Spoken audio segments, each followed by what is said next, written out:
Hi friends, அஸ்ஸலாமு அலைக்கும். இன்றைக்கி ஒரு ஃபிஷ் கறி ரெசிபி தான் பார்க்க போகிறோம். புளி இல்லாமல் செய்கிறது. வாங்க எப்படி செய்யலான்னு பார்க்கலாம். அதுக்கு ஒரு கடாயில் ஒரு 3 ஸ்பூன் நல்லெண்ணெய் ஊற்றிக்கலாம்.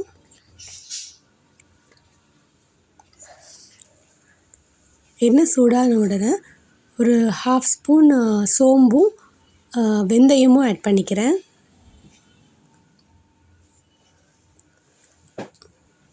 அதை வெடித்த உடனே நம்ம கொஞ்சம் கருவேப்பிலை ஆட் பண்ணிக்கிறேன்.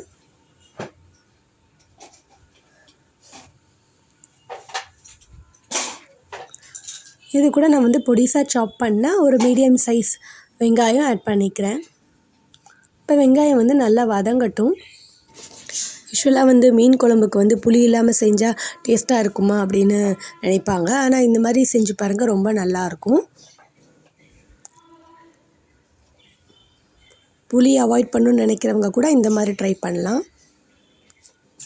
இப்போ வெங்காயம் நல்லா வதங்கிடுச்சு. இப்போ இது கூட நான் 2 மீடியம் சைஸ் தக்காளியை பொடிசாக சாப் பண்ணி வச்சுருக்கேன். அதை நம்ம ஆட் பண்ணிக்கலாம். இதுவுமே நல்லா வதக்கிக்கலாம். நல்லா வதங்கட்டும். இது ரெண்டும் நல்லா வதங்கட்டும். தேவைன்னா கொஞ்சம் உப்பு போட்டு கூட வதக்கிக்கோங்க. க்ளோஸ் பண்ணி கொஞ்சம் அது வதங்கட்டும். இது கூட நான் ஒரு பச்சை மிளகாவை கீறி போட்டிருக்கேன்.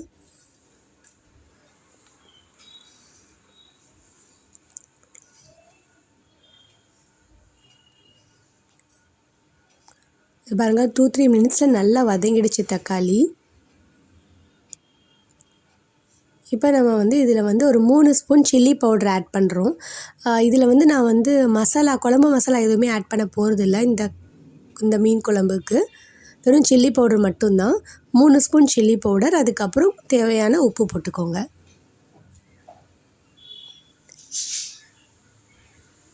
போட்டு இது நல்லா பெரட்டி விட்டுட்டு அதுவும் 2 மினிட்ஸ் இருக்கட்டும். இதுக்கு குழம்பு மசாலா எல்லாமே செஞ்சிடலாம். இது ஒரு டிஃப்ரெண்ட் டேஸ்ட்டாக ரொம்ப நல்லாயிருக்கும்.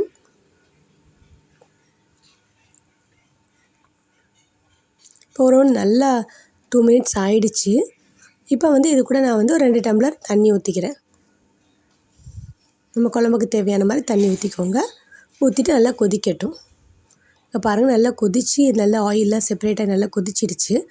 இப்போ இதில் நான் வாஷ் பண்ணி வச்சுருக்கிற மீனெல்லாம் ஆட் பண்ண போகிறேன். இன்றைக்கி நான் மௌலா மீன் தான் யூஸ் பண்ணுறேன்.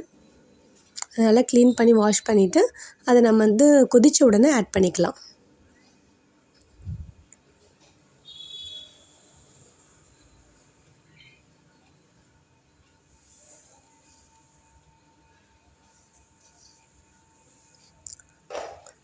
இப்போ இது குக் ஆகட்டும். மீன் கொஞ்சம் 10 மினிட்ஸ் குக் ஆகட்டும்.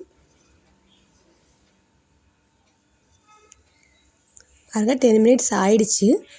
நல்லா ஆயிலெலாம் செப்பரேட் ஆகி நல்லா வந்துடுச்சு. ஃபிஷ்ஷும் நல்லா குக் ஆகிடுச்சு. இது கூட கொத்தமல்லி இலை தூவி நம்ம சர்வ் பண்ணிடலாம். அவ்வளோதான். நம்ம மீன் குழம்பு ரெடி ஆகிடுச்சு. புளி இல்லாமையே ரொம்ப டேஸ்ட்டாக நல்லா எம்மியாக இருக்கும். டிஃபன் ஐட்டமுக்கும் நல்லாயிருக்கும், ஒயிட் ரைஸ்க்கும் ரொம்ப நல்லாயிருக்கும். யூஸ்வலாக புளி நிறைய பேர் அவாய்ட் பண்ணணும்னு நினைப்பாங்க.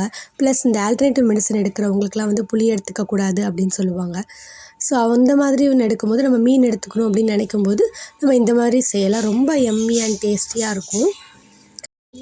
கண்டிப்பாக இந்த ரெசிபியை நீங்கள் ட்ரை பண்ணுங்கள்.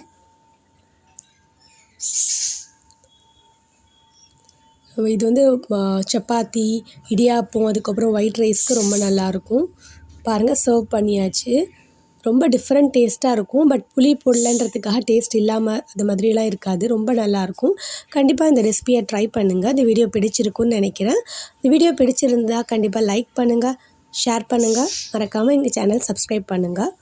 அப்புறம் பெல் ஐக்கானை கிளிக் பண்ணுங்கள். தேங்க்ஸ் ஃபார் வாட்சிங் ஃப்ரெண்ட்ஸ். பாய். அஸ்ஸலாமு அலைக்கும் அண்ட் டேக் கேர்.